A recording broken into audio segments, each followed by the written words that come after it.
এই যে বর্তমানে তাপমাত্রা বৃদ্ধির যে তাপদাহ চলছে, এটি দীর্ঘদিনের পরিবেশ ধ্বংসের একটি ফলাফল এবং এটি একদিনে এই জায়গায় পৌঁছায়নি। আমরা এর যে কারণগুলো বিশ্লেষণ করি তখন দেখা যায় যে কমনলি সবাই বলে থাকে যে বৈশ্বিক জলবায়ু পরিবর্তনের কারণে এটি হচ্ছে।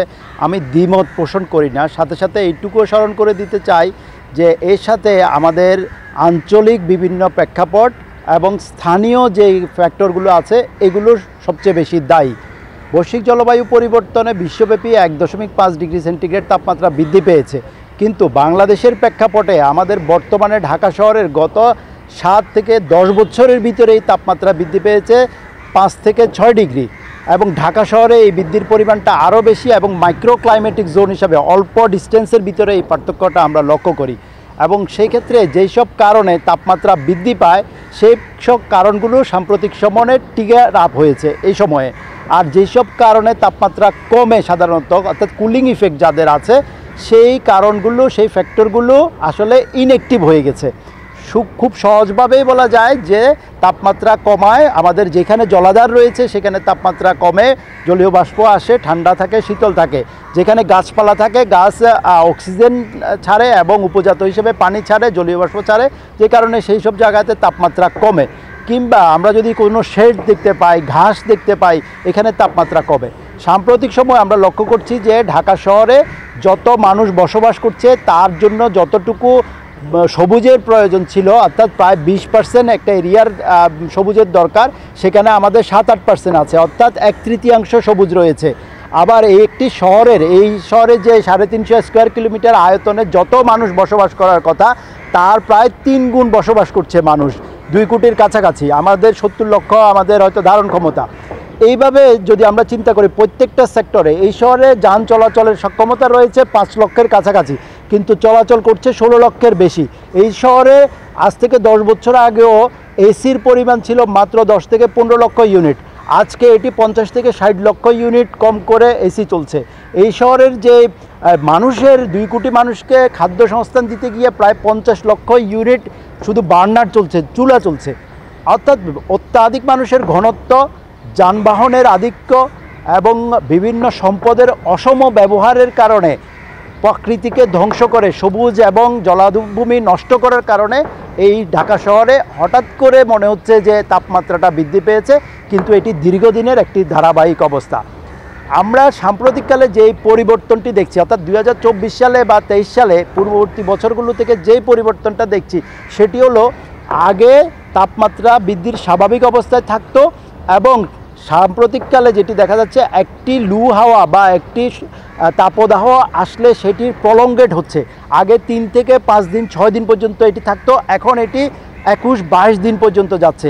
আগে 1 বছরে 2টি মাত্র এই ধরনের তাপদাহ আসতো, এখন গত 3 বছর আমরা দেখছি এই বছর সহ যে 3টি বা 4টি পর্যন্ত তাপদাহ থাকছে। এই দীর্ঘ সময় ধরে তাপদাহের সাথে সাথে, অর্থাৎ উচ্চ তাপমাত্রার সাথে সাথে আর্দ্রতার একটি আধিক্য লক্ষ্য করা যাচ্ছে। যেখানে আমরা লক্ষ্য করছি যে মিডল ইস্টের রাষ্ট্রগুলোতে অনেক তাপমাত্রা আছে ঐতিহাসিকভাবে আমরা জানি, কিন্তু সেখানে মানুষ আমাদের মতো এরকম ঘেমে যায় না, কারণ সেখানে আর্দ্রতা কম। আমাদের এখানে আর্দ্রতা বেশি থাকার কারণে ফিল লাইক যে টেম্পারেচার, মানুষের অস্বস্তি হওয়ার, অসুস্থ হওয়ার যেই সুযোগ সেটি বৃদ্ধি পাচ্ছে এবং বাতাসের যে প্রবাহ সেটিও কিন্তু অনেক কম থাকছে। এই সময়টিতে অন্যান্য বছরগুলোতে বাতাসের প্রবাহ থাকতো, আর্দ্রতার সেটি ভিন্নতা থাকতো, এবং সাম্প্রতিক সময় যেটি হচ্ছে গত বছর 23 সাল এবং 24 সালে এল নিনোর প্রভাবটি খুবই অ্যাক্টিভ রয়েছে। ফলে বঙ্গোপসাগরের মাধ্যমে যে শুষ্ক বাতাস বাংলাদেশে প্রবেশ করছে, যেই এলাকার উপর দিয়ে এই বায়ু প্রবাহিত হচ্ছে সেইখানেই কিন্তু এই ধরনের তাপমাত্রা আধিক্য লক্ষ্য করা যাচ্ছে। সার্বিকভাবে যদি মোটা দাগে আমরা বলি, তাপমাত্রা বৃদ্ধি এই ধরনের আগেও ছিল, কিন্তু বর্তমান সময়তে বিভিন্ন ফ্যাক্টরগুলো একদম অ্যাক্টিভ হয়ে এই তাপমাত্রা বৃদ্ধির অ্যাট এ টাইম সব ফ্যাক্টর বৃদ্ধিতে ভূমিকা রাখছে। দেখুন, একটি হলো আমাদের যে ফোরকাস্টিং করা হচ্ছে মেট্রোলজিক্যাল ডিপার্টমেন্ট থেকে, তাদের তথ্যপত্র সঠিকভাবেই তারা দিচ্ছে এবং সেখানে নির্দিষ্ট স্টেশনের তাপমাত্রাটা শুধু ফোরকাস্ট করা হচ্ছে, কিন্তু বাস্তবিকতে যে 350 স্কোয়ার কিলোমিটার বেশি যে এই নগরটি রয়েছে সেখানের ভিন্ন ভিন্ন জায়গায় ভিন্ন ভিন্ন তাপমাত্রা রয়েছে। ঢাকার মতো মাইক্রো ক্লাইমেটিক যে অ্যাক্টিভিটি এটি পৃথিবীর খুব কম শহরে আছে, কারণ এইখানকার ভূমিতে বিভিন্ন ডাইভার্সিটি আছে। আমাদের বোটানিক্যাল গার্ডেন, আমাদের পিলখানা ক্যান্টনমেন্ট, আমাদের রমনা পার্কের এরিয়া, সরওয়ার্দী উদ্যানের এরিয়া, এই এলাকাগুলোতে তাপমাত্রা অন্তত 4 ডিগ্রি কম। আমাদের যাত্রাবাড়ি, মতিঝিল, সায়েদাবাদ, পল্টন, এই টাইপের বিল্ট আপ এরিয়াগুলো থেকে যেখানে গাছপালা এবং সবুজের উপস্থিতি কম রয়েছে। এখন আবহাওয়া অধিদপ্তরের এই প্রত্যেকটি লোকেশানে গিয়ে মেজারমেন্ট করার সুযোগ তাদের হয়ে ওঠে নেই। কিন্তু আমরা যারা একাডেমিশিয়ানরা এই গবেষণা করছি, আমরা ঢাকা শহরের বিভিন্ন জায়গায় প্রায় 36টা লোকেশানে ভিন্ন রকমের তাপমাত্রা পাচ্ছি। তবে যেসব এলাকায় একই ধরনের গাছপালা এবং জলাভূমি রয়েছে সেখানে আমরা নিম্নতর তাপমাত্রা পাচ্ছি। আরেকটি বিষয় হলো তাপমাত্রা বৃদ্ধির বর্তমানে যেই ফ্যাক্টরগুলো আমি একটু আগে বললাম, অর্থাৎ অত্যাধিক মাত্রায় এসি ব্যবহার করছি, আমাদের অত্যাধিক মাত্রায় যানবাহন রয়েছে, আমাদের রান্নাবান্নার থেকে তাপমাত্রা বৃদ্ধি পাচ্ছে, আমাদের প্রচুর বিল্ট আপ এরিয়া তৈরি হয়েছে যেগুলোতে হিট অ্যাবজর্ব করছে এবং এইটিকে ইন্টেন্সিফাই করছে সাম্প্রতিককালের একটি বিল্ডিং তৈরির কালচার, সেটি হলো গ্লাসের তৈরি বিল্ডিং। এই গ্লাসগুলোর ভেদ করে তাপমাত্রা ভিতরে প্রবেশ করছে এবং এসির ব্যবহার বেড়ে গিয়েছে। এসি ঠান্ডা করতে গিয়ে ভিতরের 100 স্কোয়ার ফিটকে বাইরে 120 স্কোয়ার ফিটকে গরম করছে।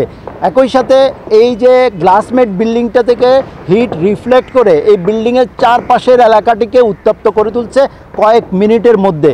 ফলে এই গ্লাসমেড বিল্ডিংয়ে শত শত গ্লাসমেড বিল্ডিং ধানমন্ডি, বনানী, বারিধারা, গুলশান, ইভেন মতিঝিল, এইসব এলাকাগুলোতে এখন হিট চেম্বারে রূপান্তরিত হয়েছে এবং এটি আগামী দিনে আরও বেশি সংকটের তৈরি করার ঝুঁকি তৈরি করছে।